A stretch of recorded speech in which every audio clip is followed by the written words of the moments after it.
Kristen itu tidak ada kasih. Karena yang disebut kasih adalah kita taat terhadap perintah Tuhan. Setelah taat kepada perintah Tuhan, mengajarkan orang di sekeliling kita untuk melakukan hal yang sama. Itu baru disebut kasih kepada manusia. Bagaimana Anda mengatakan kasih kepada diri Anda sendiri, sementara syarat untuk kasih Anda tidak lakukan? Bagaimana Anda mau mengasihi orang lain, sementara Anda mengajarkan ke neraka? Ingat kata Yesus. Salam satu Tuhan.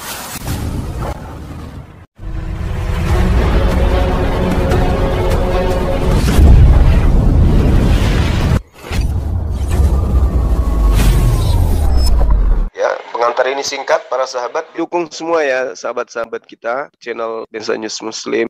Di like, di subscribe, di share sebanyak mungkin. Untuk supaya mencegah sahabat-sahabat kita di luar sana tidak terpengaruh terhadap pemurtadan. Semoga Allah memberikan selalu sikap istiqamah. Salam satu Tuhan, Allahu Akbar. Kita bernyanyi buat kemuliaan Dia. Kita buat persembahan, tetap buat kemuliaan Dia. Jadi nggak ada perlu pakai harus kayak gini, nggak kepala banyak peraturannya, itu aja. Di Katolik bernyanyi, di Karismatik juga bernyanyi, di Katolik persembahan, di Karismatik juga persembahan.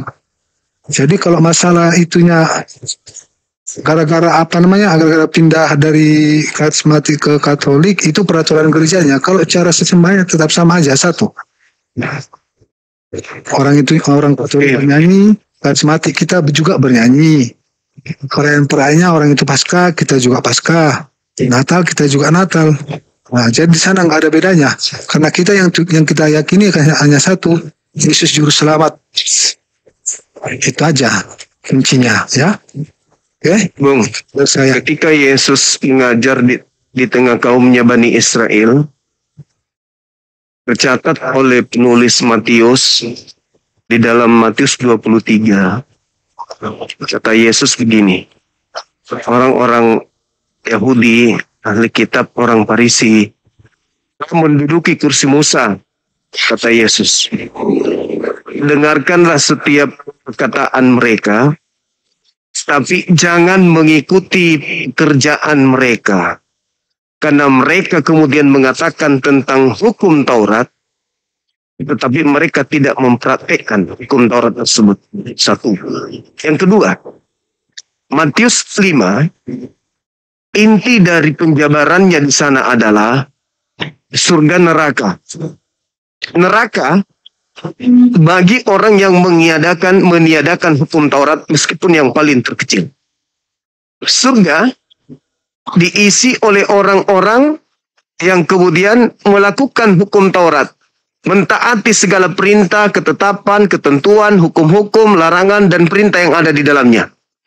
Jadi kata Yesus, surga nerakanya orang itu ditentukan orang itu taat pada perintah Tuhan yang datang kepada Musa ataupun tidak.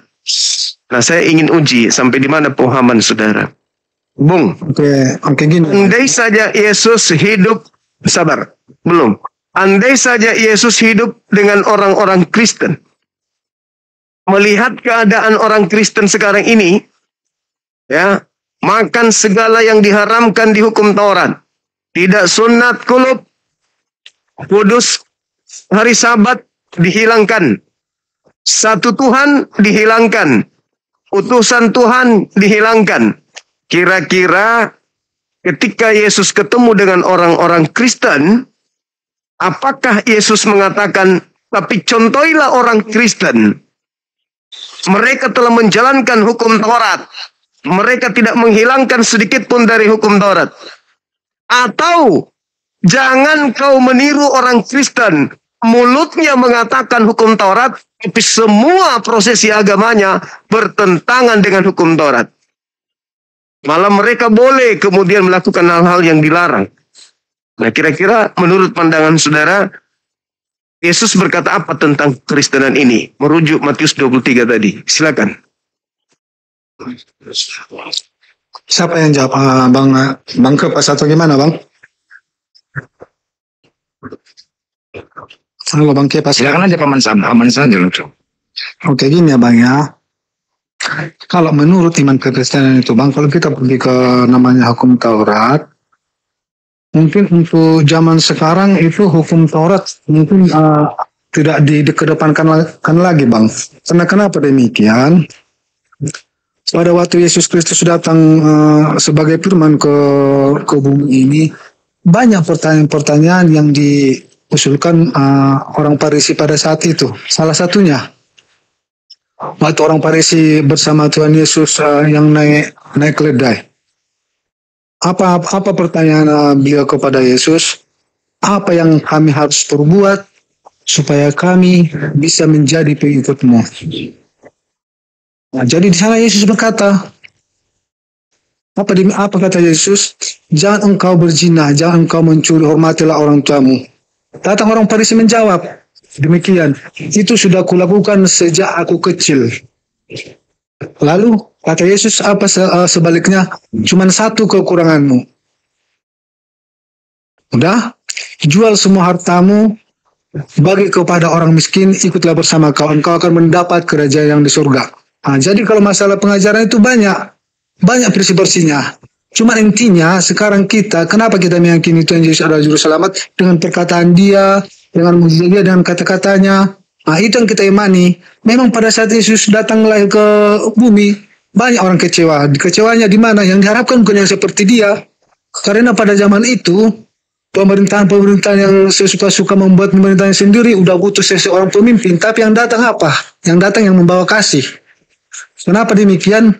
Ditampar ke kiri, kasih ke kanan. Itu yang datang. Jadi orang itu nggak terima. Makanya pada saat itu orang Israel menolak Tuhan Yesus. Jadi mereka bertetap di hukum Taurat gitu loh, Bang. Nah, jadi kesimpulannya pada zaman ini, bentar Bang, sedikit Bang ya. Jadi kesimpulannya kita sekarang kedatangan Yesus ke dalam bumi sebagai firman, kita mengikuti ajaran kasih, Bang. Mengikuti ajaran kasih. Salah satu contoh tadi saya udah bilang. Apa yang harus saya perbuat supaya saya harus ikut dengan kamu. Jangan kau berzina, jangan mencuri, hormatilah kedua orang tuamu. Nah, apa jawaban orang Farisi tersebut? Itu sudah saya kerjakan sejak saya lahir, katanya demikian. Cuman satu kekuranganmu. Apa kekurangan dia? Jual hartamu, bagi kepada orang miskin, ikutlah bersama aku, engkau akan mendapat kerajaan di surga sama seperti aku. Nah, jadi yang paling utama dalam pengajaran Yesus datang sebagai firman, kita hanya mengikuti ajaran kasih itu ya Bang Juma ya. Kalau masalah di hukum Taurat memang banyak kali di sana perintah-perintah yang harus bisa kita taati. Tapi mengingat perkembangan zaman sekarang itu mustahil. Apalagi 10 hukum Taurat.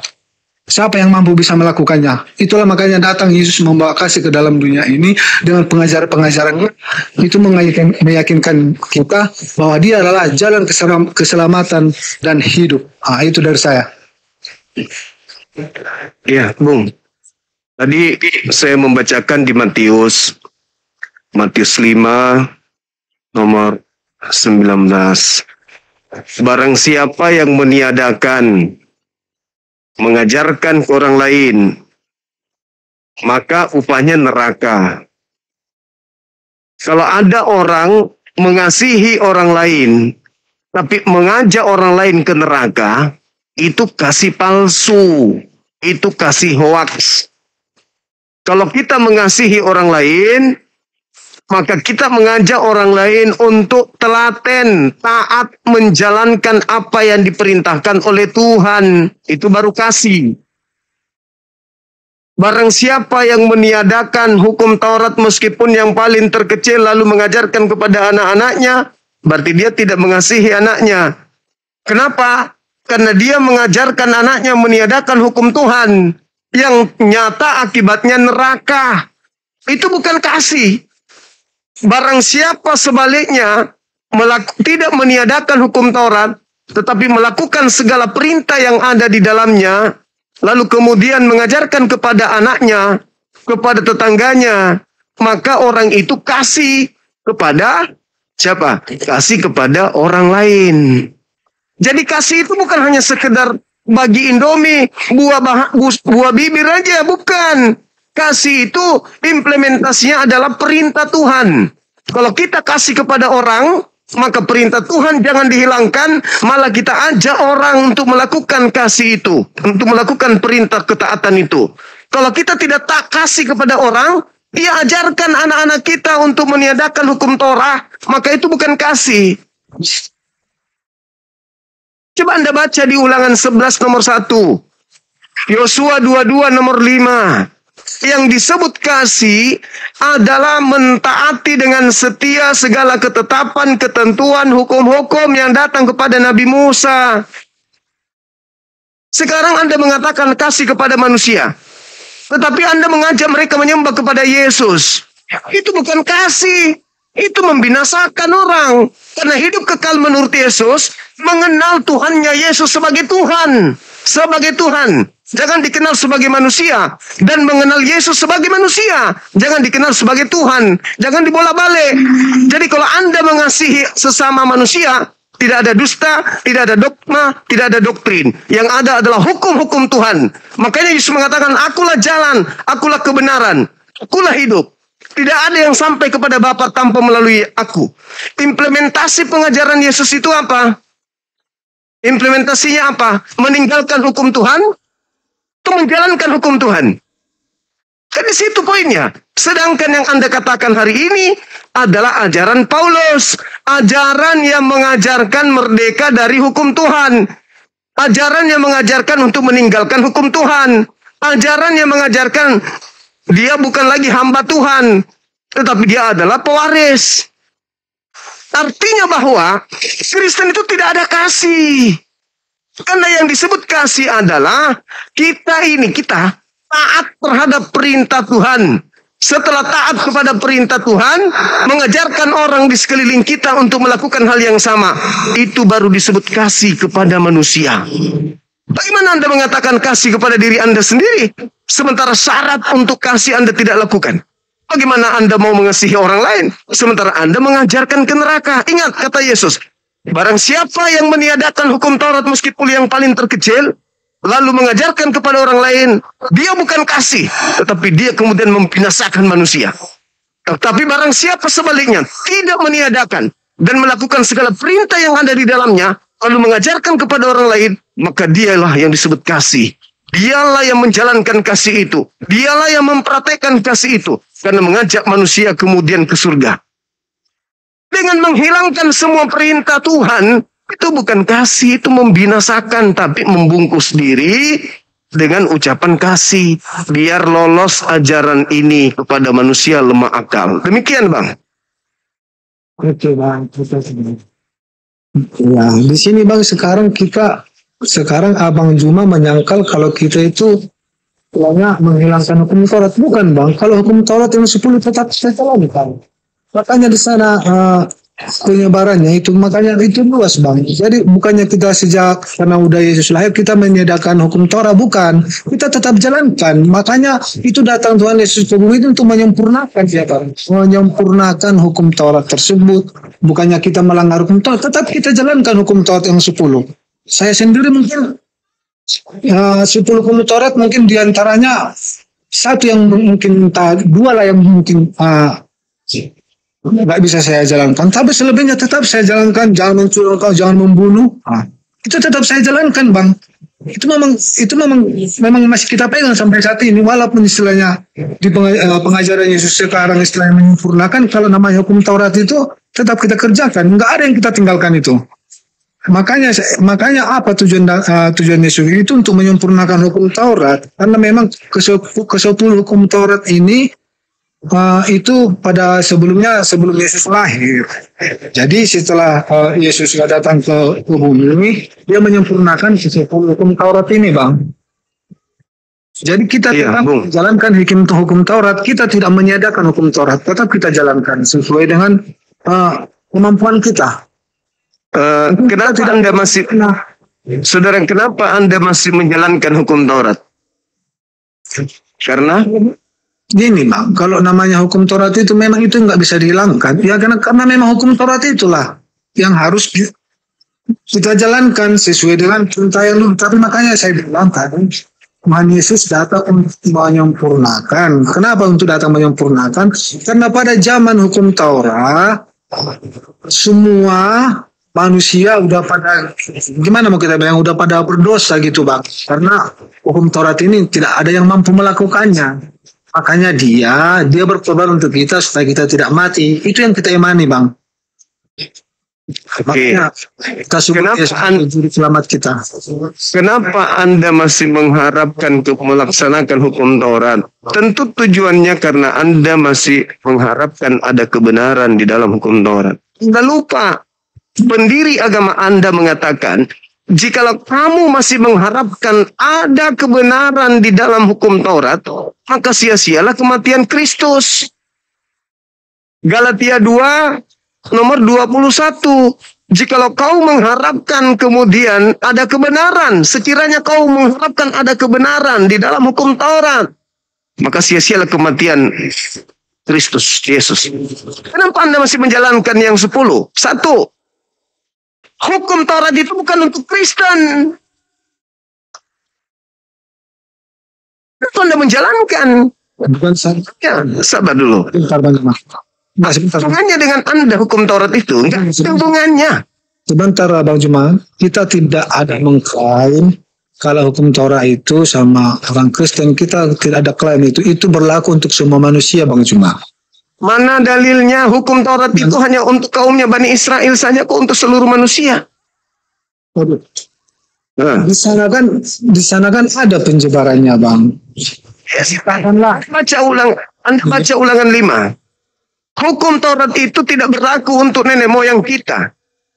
Tetapi hanya berlaku kepada kita yang hidup hari ini. Bukan untuk nenek moyang kita. Tapi untuk kita yang hidup di zaman ini. Di hari ini. Yaitu Bani Israel. Ulangan 33 nomor 1 sampai nomor 4. Hukum Taurat yang datang kepada Nabi Musa adalah hak milik kepunyaan Bani Yakub. Mazmur 147 nomor 19 nomor 20.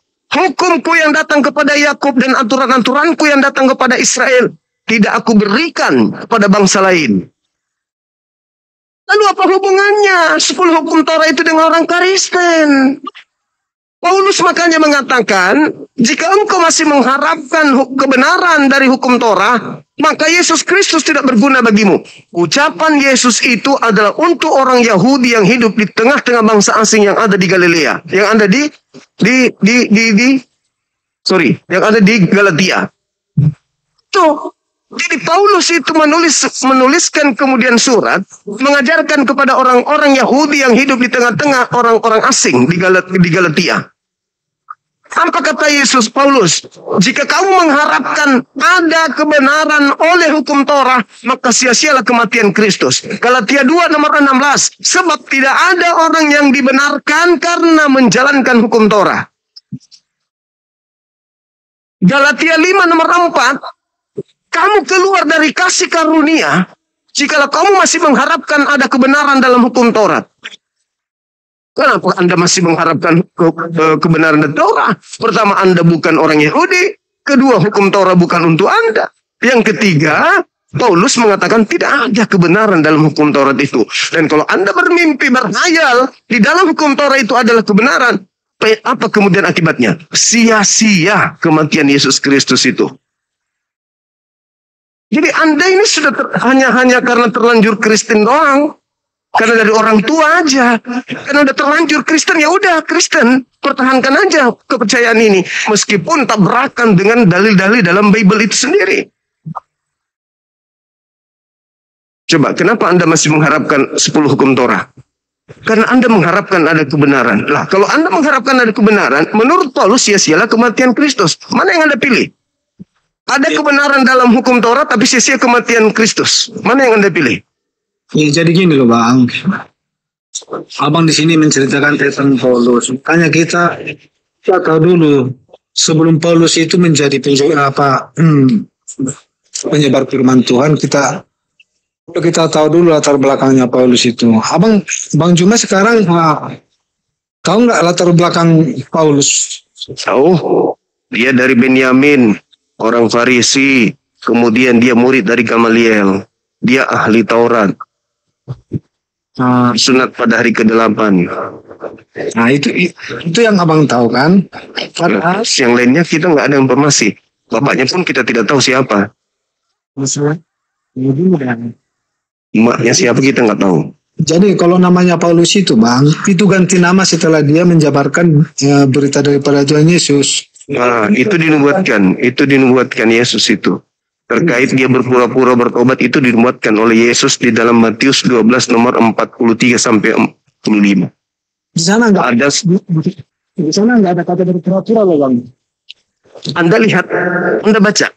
Angkatan jahat orang Farisi bertobat, lalu setelah bertobat, iblis keluar daripadanya. Iblis ini mencari pemberhentian di padang gurun, tapi iblisnya tidak menemukan. Sehingga iblis itu kembali kepada orang Farisi yang bertobat tadi, dan memanggil 7 roh iblis yang jauh lebih jahat daripadanya. Sehingga masuklah 8 roh iblis ke dalam dirinya. Setelah kemudian masuk roh jahat ke dalam dirinya, maka dia lebih jahat daripada sebelum dia bertobat. Baca. Siapakah yang dimaksud? Paulus. Iya, itu udah salah itu sama penafsiran Abang. Oh, enggak bisa. Itu fakta real. Itu real. Kenyataan. Orang Farisi yang bertobat, dia mengajarkan kemudian angkatan jahat kebangkitan pada hari ketiga siapa? Celakalah engkau wahai ahli Taurat, celakalah engkau wahai orang Farisi, celakalah engkau orang munafik. Engkau menjelajahi daratan, engkau menyeberangi lautan, mentobatkan orang di luar Yerusalem menjadi pengikut agamamu. Setelah kau jadikan dia menjadi pengikut agamamu, kau jadikan dia menjadi orang neraka dan 2 kali lebih jahat daripada engkau sendiri. Itu siapa Bang? Matius 23 nomor 15. Ya gini loh Bang, jadi makanya kita ikuti dari belakangnya dulu Bang. Sebelum Paulus menjadi pengajar, dia pernah dulu diuji sama Bapa di surga. Apa yang terjadi kepada dia? Pernah dia dibuat tidak melihat, tapi itu dikembalikan lagi. Nah, di sana kita bisa menilai apakah dia memang sungguh-sungguh mau melayaninya. Kalau memang dia bukan sungguh-sungguh untuk melayani, ngapain lagi dia dikasih melihat? Padahal saat itu dia udah dibutakan matanya. Dari sana kita udah bisa ambil kesimpulan, berarti memang dia, apa yang diajarkan dia memang ajaran yang daripada diajarkan oleh Tuhan Yesus Kristus. Coba Bang, itu makanya kita di sana kita nilai juga dia Bang. Oke. Harus ada penilaian juga ke sana dia. Oke. Sekarang Yesus dia mengatakan dalam Lukas 10:18, aku melihat iblis jatuh turun dari langit ke bumi berupa cahaya. Kilat. Kira-kira kalau ada kilat masuk ke mata kita, itu buta nggak kita? Buta. Paulus menemui apa di padang gurun ketika dia ke Damsik? Cahaya. Iblis jatuh dari langit ke bumi berupa cahaya. Yang datang kepada Paulus berupa cahaya. Sedangkan dalam Matius 12, Yesusnya datang mengobati orang yang kerasukan setan. Dia buta. Tanda orang kerasukan setan itu buta. Jadi yang kembali siapa itu? Dia kan cuma berupa cahayanya. Ketika dia berupa cahaya, dia bukan buta. Dia bukan buta karena kena benda tajam atau karena benda tumpul, enggak. Coba Anda lihat ketika mata Anda tersorot mobil. Cahaya yang terang. Pada malam hari. Cepat. Pasti Anda tidak bisa melihat yang lain. Kenapa? Karena cahaya itu masih ada dalam pupil mata Anda. Itu Bang, cuma kebutaannya bukan sementara Bang, bahkan bermalam Bang. Ya itulah 3 malam. Makanya saya bilang Bang. Makanya itu. Masa tanda-tanda kedatangan Tuhan buta? Zakaria kedatangan Tuhan tidak buta. Abraham kedatangan Tuhan tidak buta. Ismail, Ishak, Hagar kedatangan Tuhan tidak buta. Elizabeth, Zakaria, Yahya Pembaptis, tidak ada yang buta. Bukan tanda-tanda kedatangan, cuma Lalu kenapa dia mengatakan yang datang kepadanya Tuhan karena dia buta? Abang salah menarasikannya Bang. Makanya saya Banyak orang buta kerasukan setan yang diobati Yesus. Ayo. Makanya saya bilang Bang, kenapa saya bilang karena Yesus yang berkuasa atas hidup Paulus, makanya itu bisa terjadi. Oh, salah. Nih, Saya buktikan Bang. Saya buktikan. Ini narasi sederhana. Yesus ketika ngajar, usia pengajaran Yesus itu hanya di usia 33 tahun. Setelah itu Yesus tak pernah mengajar lagi. sebelum usia 33 tahun ini digenapi oleh Yesus, Yohanes 17 nomor 8, segala firman yang engkau Bapa berikan kepadaku, telah aku sampaikan kepada muridku, tidak termasuk Paulus. Mereka telah menerimanya, dan mereka percaya bahwa engkau lah yang telah mengutus aku. Masih ada nggak firman yang belum diajarkan oleh Yesus? Nggak ada lagi. Semuanya telah aku berikan dan telah aku sampaikan, dan muridku telah menerimanya. Itu satu, itu bagian pertama. Bagian kedua, di tahun 33, Yesus berkata kepada muridnya Bani Israel, waspadalah kepada penyesat yang datang kepadamu, memakai namaku dan berkata, akulah Kristus. Mereka akan menyesatkan banyak orang. Jadi kalau Anda mengatakan Yesus Kristus yang datang kepada Paulus, tunggu dulu. Tunggu dulu. Yesus mengatakan akan datang Kristus palsu penyesat, memakai namanya dan berkata, akulah Kristus. Yang datang kepada Paulus mengaku Kristus. Bahkan Paulus mengatakan, aku menerima Injil bukan dari manusia. Ingat, aku menerima Injil bukan dari manusia, tetapi dari Yesus Kristus. Ayo, Yesus mengatakan, waspadalah kepada iblis yang datang kepadamu memakai namaku dan berkata, akulah Kristus. Yang datang kepada Paulus, Kristus, Yesus. Ketika dia ke Damsik. Itu terjadi kapan? Tahun 52. Tahun 33 Yesus berpesan kepada muridnya. Tahun 52 ada yang datang mengaku Kristus. Siapakah engkau Tuhan? Akulah Yesus yang kau aniaya. Ingat. Ingat bang. Di dalam Yohanes 16 nomor 7 nomor 8. Yesus berkata kepada muridnya, ingat tahun 33 nih, bukan tahun 52. Yesus berkata apa? Adalah benar katamu jikalau aku pergi. Sebab kalau aku tidak pergi, maka seorang penghibur lain itu tidak akan datang. Tetapi kalau aku pergi, maka dia akan datang. Pertanyaan saya, menurut Yesus yang datang setelah Yesus pergi, Yesus atau seorang penolong lain? Ya, jadi kalau kita tengok riwayat Paulus bang, kenapa kita meyakini dia sebagai pemberita kebenaran bang? Di sini udah ketahuan loh bang. Pada zaman itu pertobatan Paulus kan sudah bisa diterima manusia. Bahkan kematiannya jelas kita tahu. Dia bukan mati karena apa sih? Dia mati karena dihukum. Kenapa dia rela berkorban sampai mati? Padahal kita tengok setelah kita tahu latar belakang Paulus itu sebelumnya adalah orang yang paling jahat. Saudaraku, ini dengar dulu bang. menurut Yesus yang datang setelah dia terangkat ke langit, siapa? Yesus atau penolong lain? Maksud saya apa yang diharapkan oleh Paulus sehingga dia berani mengorbankan dirinya mati di tangan manusia? Itu belum seberapa. Itu belum seberapa. Kebenaran. Tinggal Itu kita belum seberapa. bang. Kita pakai juga logika manusia lah, logika berpikir lah bang. Kita menerima pertobatan sudah. Latar belakangnya kita adalah orang yang sangat brutal ceritanya gitu. Kita bertobat, kita menerima pertobatan ini sampai nyawa kita serahkan gara-gara pertobatan tersebut.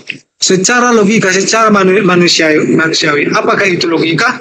Bukan kan? Karena memang kita udah diutus sebagai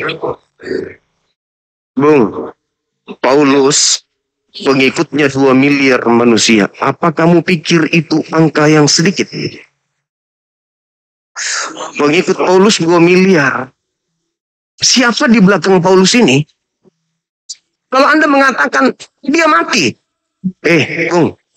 Adam itu diinginkan oleh iblis untuk mati. Iblis menginginkan supaya Adam menemaninya di neraka kekal. Seluruh keturunannya. Jadi kalau cuma satu Paulus, apa sih artinya? Sama seperti iblis. Iblis disuruh, hei iblis, menghormatlah kamu kepada Adam. Nggak mau. Kalau kamu tidak hormat, kamu kekal di neraka. Dia lebih pilih hormat atau dia pilih neraka? Dia pilih mati kekal di neraka daripada dia hormat kepada Adam. Sepele.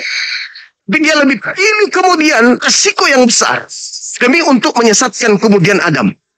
Paulus, apa keuntungannya kemudian mengatakan ajaran Kristen? Keuntungan Paulus sama seperti iblis.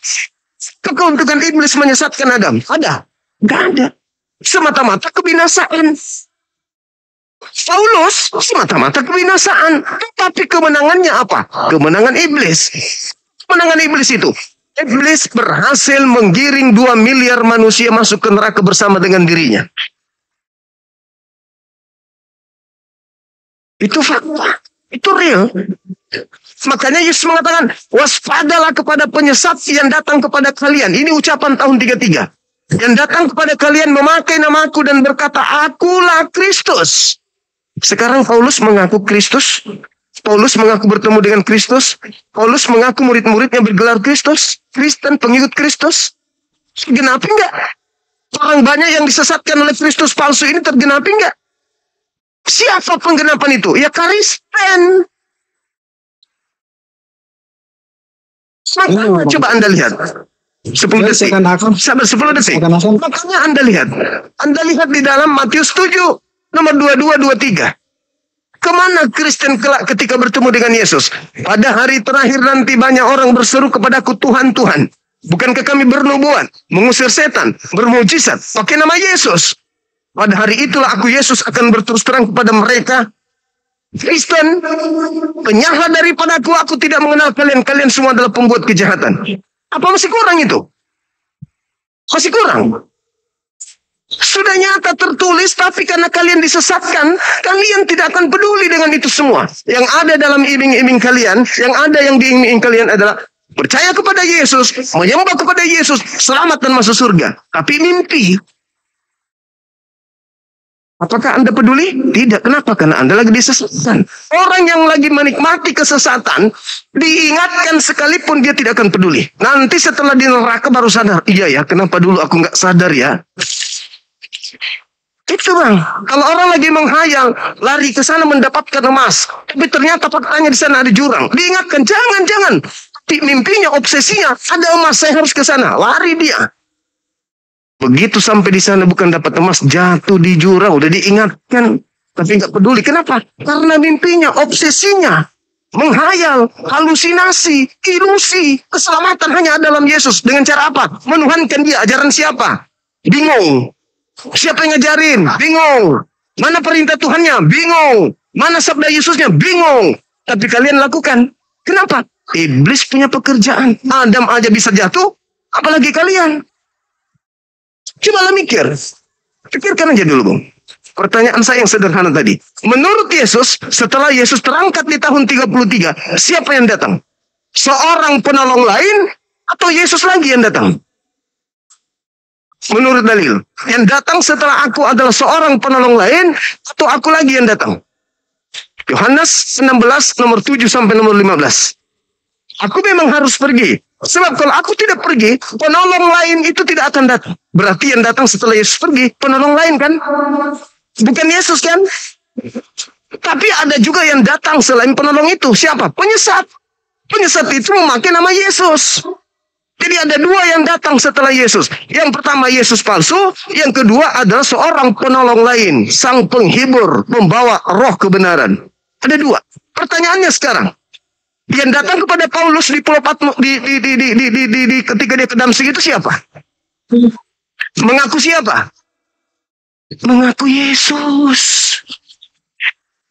Sementara Yesus tidak datang. Yang datang adalah penolong lain dan penyesat mengaku Yesus. Berarti yang datang kepada Paulus adalah iblis dalam nama Yesus. Menyesatkan banyak orang, makanya kalian nyaman, merasa dijamin keselamatannya. Begitulah Adam, begitulah Hawa, ketika terperdaya oleh iblis, mereka nyaman sekali. Makan buah ilmu pengetahuan, nikmatnya sekalinya, baru kena batunya. Nyaman memang. Selangkah Anda masuk ke dalam alam kubur, baru Anda rasakan betapa tidak bagusnya ajaran yang Anda imani hari ini. Ini berdasarkan dalil. Kalau Al-Quran, wa idza khusyiran nasu kanu lahum a'da wa kanu bi ibadatihim kafirin. Sama bunyinya persis Matius 7, 22, 23. Pada hari terakhir nanti, apa yang mereka sembah akan menjadi musuh bagi mereka, dan pemujaan-pemujaan yang mereka lakukan akan diingkari oleh yang disembah selain daripada Allah. Yesus mengusir kalian, bukan? Yesus mengingkari pemujaan kalian, bukan? Nah itu. Kenapa Anda tidak bergeming? Kenapa Anda tidak sadar? Karena sedang terjerat oleh iblis. Dia mengaku Yesus. Saking kuatnya iblis itu. Coba Anda sadari ini, 10 detik. Tidak ada perintah ke gereja hari Minggu. Dari Elohim, dari Yesus. Ada. Kalian kemudian seakan-akan ada kekuatan yang menggerakkan secara mendunia. Hari Minggu ke gereja. Kekuatan apa itu? Sementara kekuatan Elohim mengajarkan hari Sabtu.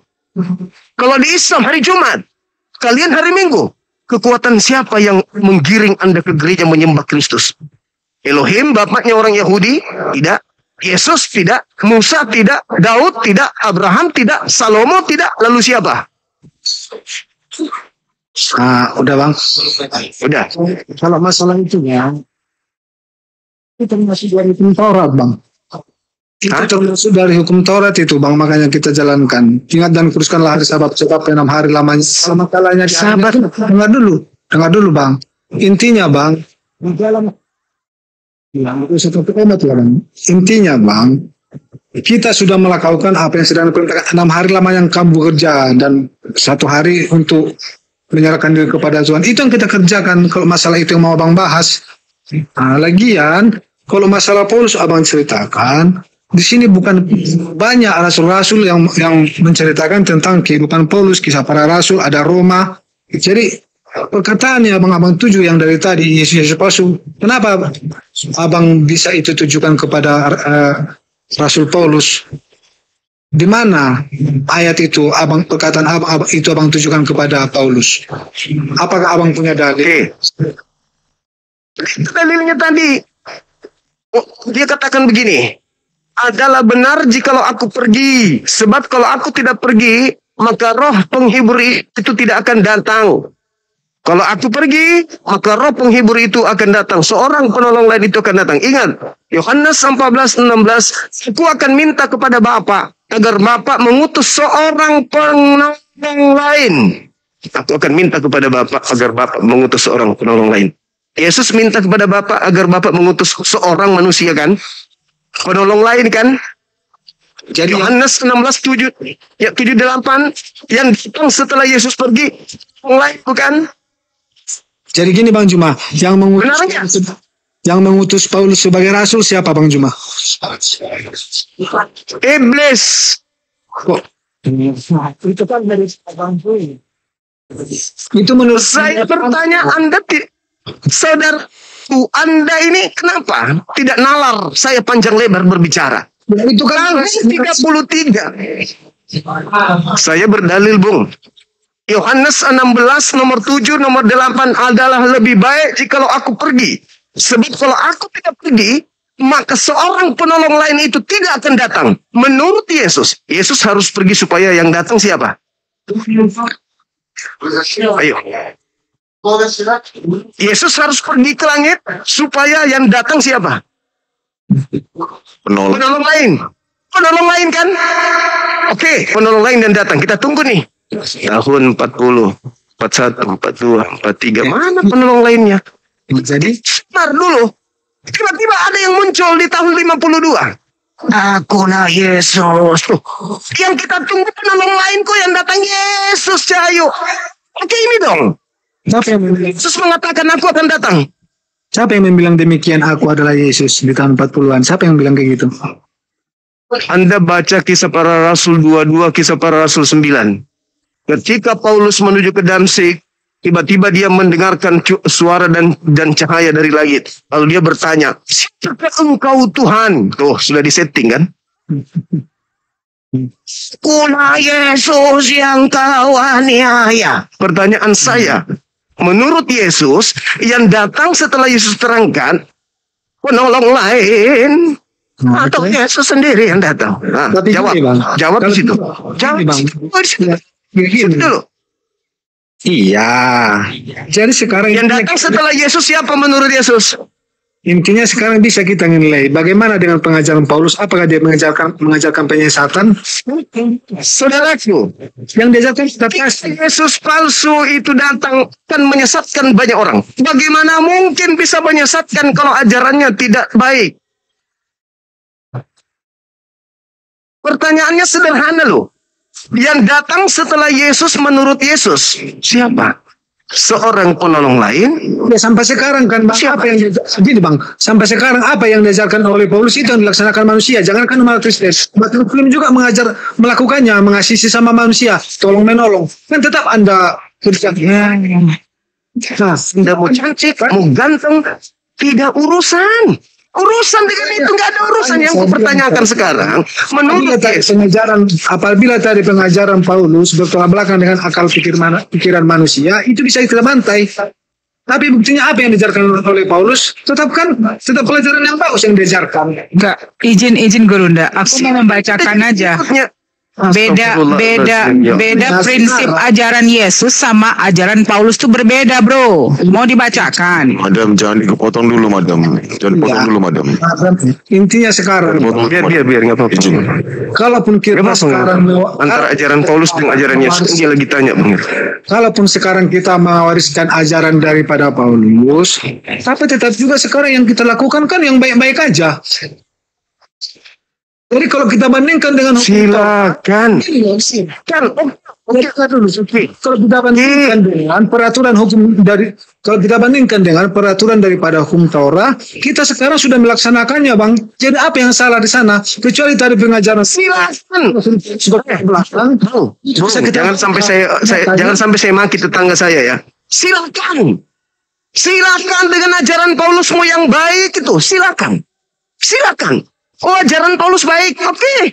Baik banget. Jadi gini Bang, membuat Anda masuk surga dulu. Membuat Anda masuk surga. Oke. Bukan di situ poinnya saya, bukan di situ poinnya. Poinnya ajaran Yesus. Yesus berkata, memang aku harus pergi, sebab kalau aku tidak pergi, maka seorang penolong lain itu tidak akan datang. Pertanyaan saya, menurut Yesus yang datang setelah Yesus siapa? Nanti saya cari dulu ya. Saya keluar dulu sebentar. Nanti saya carikan.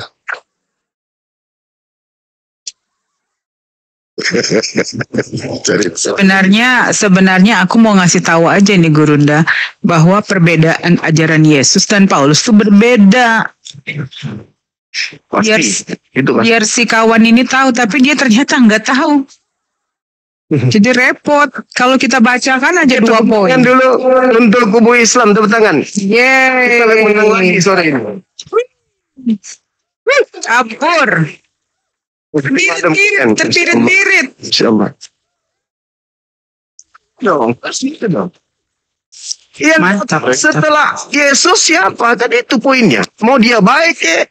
Mau dia muncul seperti wali ke? Semua pengikutnya jalan di atas air ke? Ngobati orang yang sakit, enggak peduli. Kan itu poinnya. Ingat, kata Yesus, kata Bible itu sendiri. Bahkan dalam 1 Yohanes 4 dikatakan bahwa iblis pun bisa menjadi malaikat terang. Iblis pun bisa menjadi seorang nabi. Enggak urus itu saya, enggak urus. Mau bagus kayak mau cantik kayak, buktinya menjadi di mana-mana. Semua yang dilarang Taurat kok dilakukan kok. Untuk pertama, jangan ada Tuhan lain selain aku. Dilanggar enggak itu? Dilanggar. Dia bikin Tuhan baru, anaknya Maria. Dilanggar semua kok, enggak ada. Yang lainnya apa? Efesus 2 nomor 5. Dengan matinya Yesus di atas tiang salib, maka dia telah batalkan semua kok. Gak urus. EGP dengan kebenaran semua yang kalian bilang itu. Gak urus. Kami baik loh. Oh ya, kami nggak nikah sejenis loh bang. Gak peduli saya. Tapi faktanya yang kita cari tahu ini, ada 2 yang datang. Pertama penolong lain, manusia. Yang kedua iblis dalam nama Yesus. Yang datang kepada Paulus dalam nama? Udahlah. Yesus, Bapak. Udahlah kawan, udahlah teman-teman, saatnya bertobat, ayo. Singsingkan lengan, angkat celana, tinggalkan gereja, ayo. Iblis datang memakai nama Yesus, Paulus datang memakai nama? Udahlah. Bahkan Kristen itu membawa nama Kristus kan? Kristen, pengikut Kristus. Ayo, nama Yesus. Siapa mereka? Ya, Kristen. Yesus sudah menekankan, lebih baik adalah lebih baik jika aku pergi. Nah, tekankan itu, Mas. Sebab adalah lebih baik jika Kalau aku aku pergi. Nah, dia tidak akan datang. Berarti belum baik. Berarti belum baik. Nah, harus datang lebih Siapa baik. yang datang? Ada dua. Yang datang ada dua. Iblis, baginda Rasulullah Muhammad sallallahu alaihi wasallam. Allahumma salli wa sallim wa barik alaihi. Allahumma salli ala sayyidina Muhammad alaihi wasallam. Allahu akbar. Ini si Kepas masih hidup kok Kepas. Berani kau memberikan ini jawaban Kepas. Kawan kau udah kabur. Si Kepas mati kok Kepas. Kalau aku gini loh. Gini loh. Bukan materai. Tapi bagus bang, didengarkannya. Jadi bentar lagi kau masuk Islam loh Kepas. Berdoain loh kau. Gimana Kepas? Ini loh, aku orangnya suka nyimak. Persiapan Mau maghrib. motong-motong pembicaraan orang. Gini loh. Apapun kalian bilang tentang kebenaran kalian, aku udah dimatrai. Kebenaran kalian itu kau dibaca sakit kau loh Kepas. Kau kan kau punya degree ya. Mas kau terlalu bego. Itu tadi dibacakan Bang Joma itu ayat-ayat dalam Bible-mu. Bukan dalam Al-Quran. Materai itu adalah ke-12 suku Bani Israel. Wahyu 7 nomor 4 sampai 8. Kristen kapan dimateraikan masuk surga? Masuk akal pun tidak, Dek. Gini loh, kita udah ditebus dengan darah Yesus. Udah ditebus katanya Bang. Sekarang Matius 7:21-23 itu gimana Dek? Matius 7:21-23 itu gimana Kepas? Bukan orang yang memanggilku Tuhan, Tuhan. Sekarang aku tanya, yang manggil Tuhan di muka bumi ini untuk Yesus cuman Kristen. Itu ayat spesial untuk kalian dari Yesus. Matius 7:21-23. Spesial untuk Kristen saja, karena hanya orang Kristen yang panggil Yesus itu Tuhan. Kalau agamamu benar, tidak mungkin dia menghardik orang yang memanggil dia Tuhan, Jong. Harusnya dia memberikan kalimat kepada orang yang nggak percaya. Bagi orang yang percaya aku, kalian akan enyahlah kalian. Nah, ini enggak. Bukan orang yang manggilku Tuhan masuk dalam kerajaan surga. Ternyata kalian terus enyah, pembuat kejahatan lagi dibilang. Itu dalam Bible Musoy. Coba kau baca Matius 7:21-23. Kau baca aja. Nah, kau nggak bertanya. Kau seorang sarjana ya. Kau nggak berpikir gini. Kenapa ya kitab ini ditulis kepada orang yang memanggil Yesus Tuhan? Kenapa bukan orang yang tidak memanggil dia Tuhan harusnya diberikan seperti itu? Hai, kau pembuat kejahatan. Harusnya kami dong yang nggak memanggil dia Tuhan. Kenapa ini spesifik untuk kalian? Coba, apa yang kau bilang kau ditanggung? Boro-boro kau ditanggung, kau dibilang enyah, pembuat kejahatan lagi kau dibilang. Gimana kau ini, Bah? Sudah panjang lebar Bang Zuma tadi menguraikan isi kitabmu. Tapi karena alasannya apa kau masih Kristen, karena kau masih terkurung dalam lingkaran setan, Kepas. Coba kau menggunakan akalmu, kau simak uraian-uraian disampaikan dari Bang Zuma tadi melalui kitabmu sendiri, melalui perkataan Yesus sendiri. Kata Yesus adalah lebih baik jika aku pergi dari dunia ini. Lebih baik dia pergi, Yesus itu, dari dunia ini, mengharapkan kedatangan seorang penolong yang lebih baik daripada Yesus. Itu maksudnya. Siapa yang lebih baik daripada Yesus? Paulus atau Rasulullah? Cobalah kau Kepas. Justru kami sayang sama kau, supaya mengajak kau keluar dari lingkaran setan. Bahwasanya yang kau sembah itu bukanlah Tuhan yang sebenar-benarnya, melainkan hantu yang keluar dari tanah. Hantu, pocong, zombie. Nggak ada Tuhan yang bangkit dari kubur, Kepas. Nggak ada. Cuman Juga ya Bang Erik. Dia kan tadi seperti kawannya, dia mengagumi Paulus. Padahal di 2 Korintus 11 ayat 17 apa katanya? apa yang aku katakan, aku mengatakannya bukan sebagai seorang yang berkata menurut firman Tuhan, melainkan sebagai seorang bodoh yang berkeyakinan bahwa ia boleh bermegah-megah. Si Paulus sendiri udah berkata, aku tidak berbicara menurut firman Tuhan, melainkan sebagai orang bodoh. Nah, kalau si Paulus ini yang tidak punya, dia nggak tahu siapa yang ngangkat ya, gitu loh. Tiba-tiba dia bilang, aku ini berbicara bukan sesuai dengan menurut firman Tuhan. Berarti kan dia melenceng dari Tuhan kau. Kayak mananya kau nih? Macam mana kau membaca kitab kau ini, Kepas? Satu hal lagi Kepas, ya, apa tujuan Kristen mengimani hukum Taurat? Gak ada tujuannya sebenarnya, karena Taurat itu bukan untuk kalian, bukan untuk kita, hanya kepada kalangan Bani Israel, domba-dombanya Yesus. Apa tujuan menjalankan hukum Taurat? Apa fungsinya? Coba samamu. Ada perintah rupanya pada Kristen bahwasanya hukum Taurat itu diperuntukkan kepada pemangsa babi, pada manusia yang tidak bersunat. Tidak ada. Perintah itu ditujukan kepada orang-orang yang tidak memakan babi, dan wajib hukumnya bagi mereka bersunat. Itu hukum Taurat. Apa fungsinya sama kalian untuk kalian jalankan? Apa tujuannya? Kalau kamu mengharapkan kebenaran dari hukum Taurat itu, apa juga tujuannya? Karena Kristen itu memang diajarkan Paulus untuk berdosa. Kalau tidak berdosa seorang Kristen, maka sia-sialah bagi dirinya keyakinannya terhadap kematian Yesus di tiang salib untuk menebus dosa dia.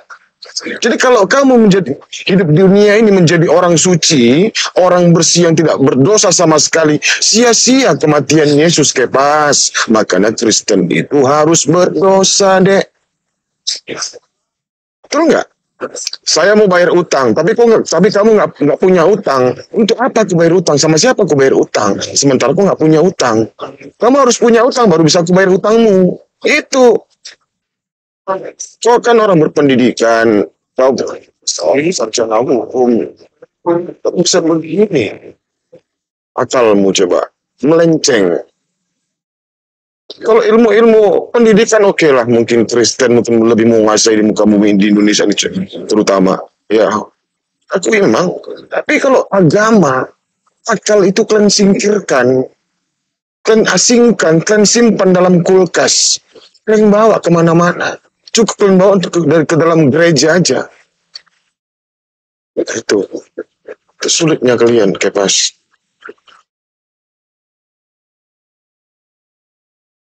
Ya itu terserah. La ikraha fiddin. Ya kan? Tapi hak rabbikum man syaa falyu'min wa man syaa falyakfur. Terserah. Mau beriman, monggo. Allah akan menyediakan tempat yang nikmat bagimu. Kalau kamu kafir, Allah akan menyediakan tempat yang sehina-hinanya bagi kamu dan keluargamu, gitu. Sama ini sama Erik Kepas.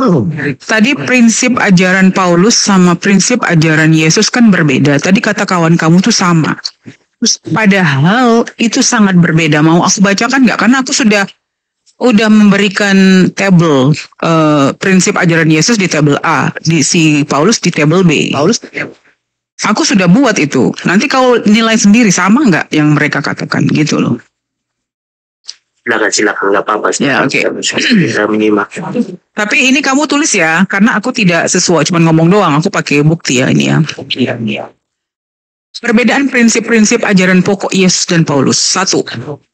Yesus mengaku bahwa dirinya adalah utusan Tuhan dan sekalipun tidak pernah minta disembah.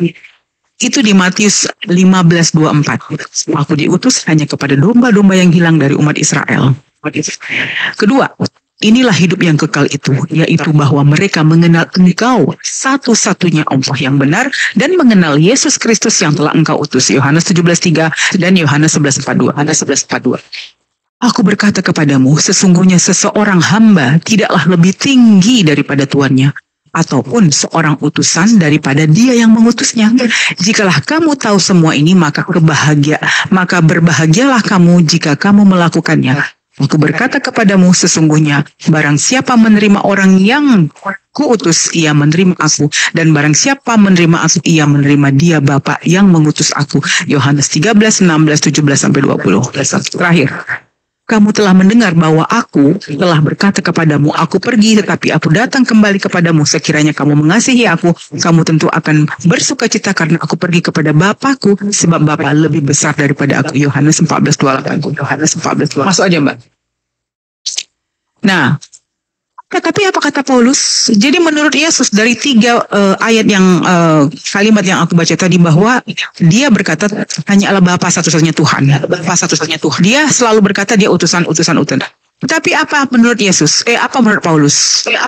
Namun bagi kita hanya ada satu Allah saja, yaitu Bapa, yang daripadanya berasal segala sesuatu dan yang untuk dia kita hidup. Dan satu Tuhan saja, yaitu Yesus Kristus, yang olehnya segala sesuatu telah dijadikan dan karena dia kita hidup. 1 Korintus 8 ayat 6.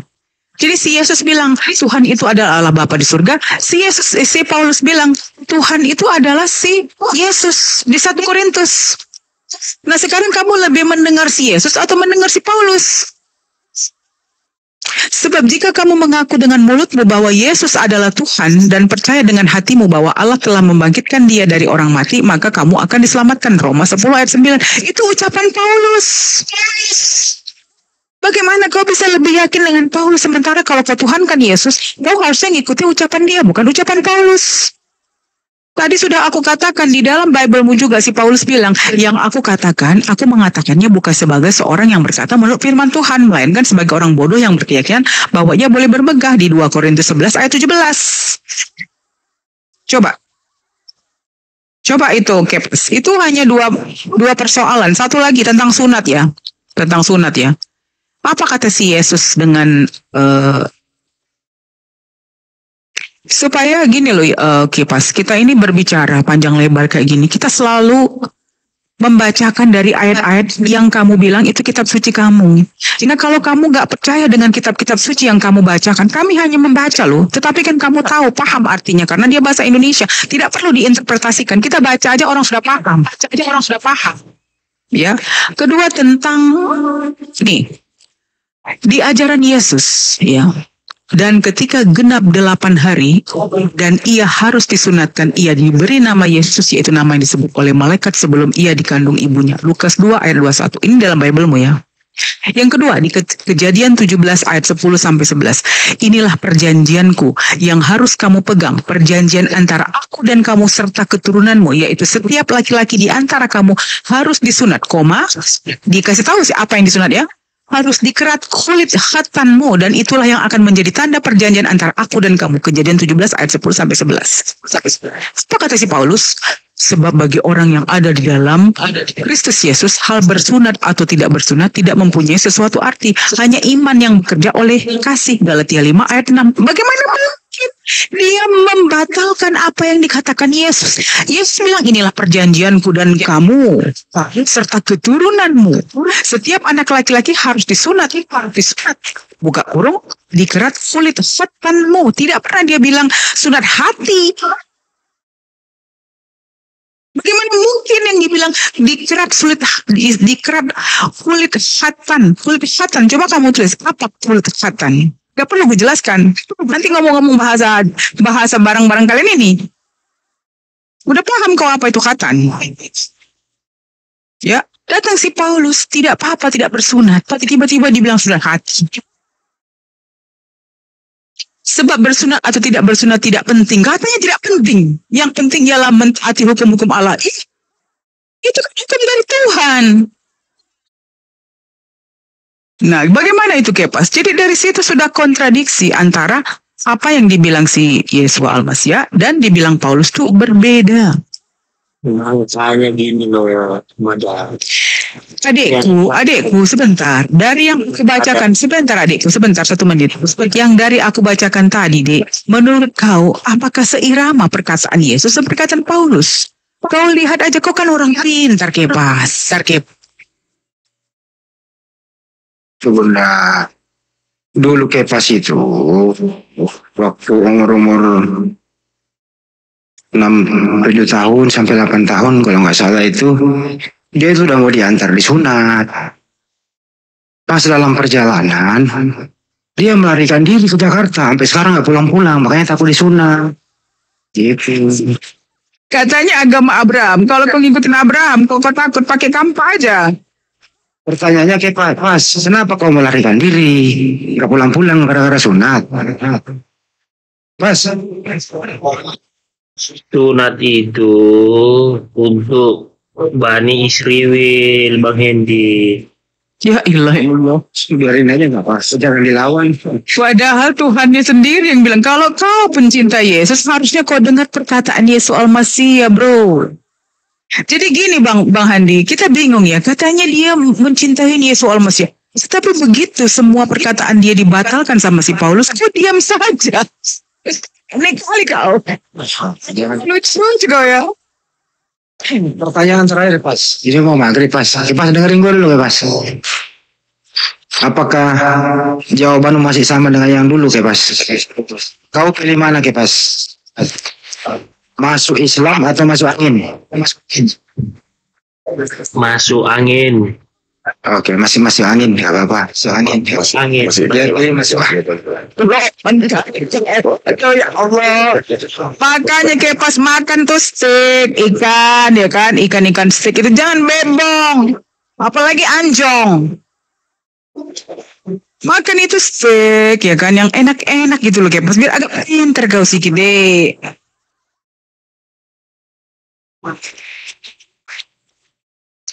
Bisa pas anginnya udah keluar, masih ada. Masuk anginnya karena belum anginnya, makanya masih Kristen. Kayaknya napasmu di ujung deh, tinggal beberapa hari pindah alam kamu. Nggak gini Bang Handi, nggak gini ya. Coba Kepas, coba kau kan orang akademis ya gini. Kalau di dalam, jadi gini, kitab suci di muka dunia ini yang menyebutkan nama agamanya di dalam kitab suci cuma Islam loh. Tahu kok nggak? Baru tahu nggak kok? Atau belum tahu? Tahu apa tidak itu? Selamat malam. Mendengar itu, kalau mendengar itu udah lama. Lah bukan mendengar, itu kan realita coy. Emang ada di mana kitab suci di dunia ini yang kata Tuhannya agama dia itu adalah agama kebenaran, di mana coba? Bahkan di agama kau tak ada. Nang hadong. Nah, jadi sekarang begini. Pertama gini ya, izin ya Bang Handi ya. Aku sebelum maghrib nih. Jadi gini. Pertama, nama agama kamu nggak tertulis. Kedua, Yesus kau dibilang dia itu sebenarnya rabi. Sejak kapan rabi itu jadi Kristen? Itu kedua ya. Ketiga, kitabmu itu yang katanya menurut Matius, menurut Lukas, menurut mereka. Aku nggak tahu siapa orang ini. Ya. Udah menurut Lukas, tahu begitu ditanya, Lukas itu family name-nya Lukas apa, yang nggak tahu, no eyewitness, tidak ada saksi. Wah, lu bloon kali bang. Lukas saja lu nggak tahu, kau bloon berarti. Kau yang bodoh dan tolol kau. Makanya kau Kristen. Lu aja Matius nggak tahu. Bodoh and tolol. Jangan terpancing bunda, biar saya turunkan aja. Jangan terpancing. Oke, sorry maaf kita. Memang Oke. Jadi saya ini ya, Kepas. No eyewitness. Di dalam kitab sabda kau juga tertulis tidak ada saksi. Itu sudah tahu. Kau aja kalau kau ini orang hukum, kalau kau mau pergi bersidang tidak ada saksi, emang bisa sah? Emang sah? Nah, kitab kau yang gak ada saksinya ini dan nama-nama orang yang menulis ini gak tahu family name-nya siapa, dari mana dia datangnya, keluarganya siapa, tidak tahu. Itu menjadi landasan dasar kamu. Itu tragis tahu. Tragis, benar tragis. Nah, tadi kau bilang si Paulus ini, oh dia itu bertemu suara Yesus katanya. Saksinya aja tak ada. Tapi kalian percaya dia itu diangkat menjadi rasul padahal nggak ada saksi. Bagaimana Kepas kalau kau dibilang aku adalah sarjana hukum? Siapa? Ada saksinya? Tak ada. Siapa yang memberikan kamu jabatan itu? Nggak ada orang, nggak kenal, nggak tahu, nggak ada saksi. Gimana? Percaya gitu? Jadi Kepas itu tragis banget. Kau tadi bilang kau sudah ditebus. Kau bilang itu dosamu sudah ditebus. Padahal di dalam Bible-mu juga, cepatlah bertobat. Hari kiamat sudah datang. Udah dekat. Kayak gini. Kalau ada lagi pernyataan seperti itu, lagian kalau dosa sudah ditebus, Kepas, tidak ada kematian, hidup selamanya seperti di surga, benar nggak Bang Andi? Betul. Kalau kita ini sudah ditebus, Kepas, hidup ini udah nggak ada lagi perlu kematian. Untuk apa orang mati? Orang udah ditebus kok ngapain? Jadi menurut kau orang yang udah membunuh kayak Hitler, membunuh beribu-ribu orang itu ditebus karena dia percaya Yesus, sudah dia hidupnya aman. Menurut kau itu adil? Hukum ya? Enggak. Kita bukan orang hukum, tapi dia masih dihukum. Ini kemarin ada acara api kok nggak diundang Bang Hendy. Aku telepon kau kok. Telepon kau. Dia tuh percuma bapaknya, dia nggak denger. Dasarnya bergele di orang satu. Kemarin kan ada acara 3 minggu yang lalu. Kau tinggal di Jakarta Bang Andi? Iya. Aku telepon kau pas baru kau nggak aktif nomormu. Enggak, Bang Hendy nggak ada telepon aku kok. Kau ganti nomor baru kan? Terus kau mau datang ke api, fungsinya apa, Kepas? Kau kalau datang ke dia sama ini luga. Apalah. Oh, main-main. Nggak tahu sih dah. Oh, oke. Ya, it's okay. Ini kau ganti nomor kau Kepas nggak ngangkat. Jadi artinya gini loh, sekarang sebenarnya kita nggak perlu banyak perdebatan sebenarnya, karena Tuhan kita berbeda dan kitab kita berbeda, dan cara berpikir kita berbeda. Oh iya, masih aktif lagi Jatang 2 dulu enggak? Tuh main di kosong gas. Iya. Baru iya. Bang Hendy kalau apa nggak apa-apa kita tatap muka di Jaksel ataupun Jakarta Barat atau di Jakarta Pusat nggak apa-apa. Itu loh. Ya udah, mulai hari ini saya undang secara khusus ke Istana Kaca ya. Istana Kaca ngapain? Di akuarium, kau masuk baru kau jadi spesial tuh. Jadi artinya gini deh, itu dalam dia dalam aku kami adalah satu. Tetap aja doktrin aja kau Kepas. Udah banyak kali dibacakan ayat tadi kau, astagfirullahaladzim. Memang bebal kau ya. Yesus berkata begitu loh. Yesus kau bilang bahwa Tuhan satu-satunya itu Allah Bapa. Mimpi kali lo kau. Bapa, ya memang Bapa. Memang Bapa, jadi kenapa kau Tuhan kan Yesus kalau Bapa? Yesus kan bagian dari Bapa. Ya. Gini loh. Kau nggak baca Bible mulu. Tuhannya dia itu. Gini saya tanya. Kepas Tuhanmu satu atau kesatuan? Kesatuan lah. Kan 3. Bang Andi sebentar. Mereka ini suka kan yang ketiga ya? Iya. 3 hari 3 malam. Jadi Tuhannya itu kesatuan. Nah, kesatuan terdiri dari apa ini di dalamnya kesatuan nih Mas? Allah Bapa Putra Roh Kudus. Lama dong, Itu kalau di jumlah berapa? Itulah 3 lah botol. Itu enggak Tahu. Kalau garam, merica, sama gula campur aja nggak mungkin dibilang satu itu. Gimana gaunya Bang? Dulu Kepas, waktu pelajaran matematika itu nggak nyampe ke sekolah. Bang, gini ya, tadi 3 pribadi katanya bisa jadi satu. Ini bumbu, gula, garam, merica, campur aja nggak mungkin jadi satu. Gimana ya kau ini? Astagfirullah.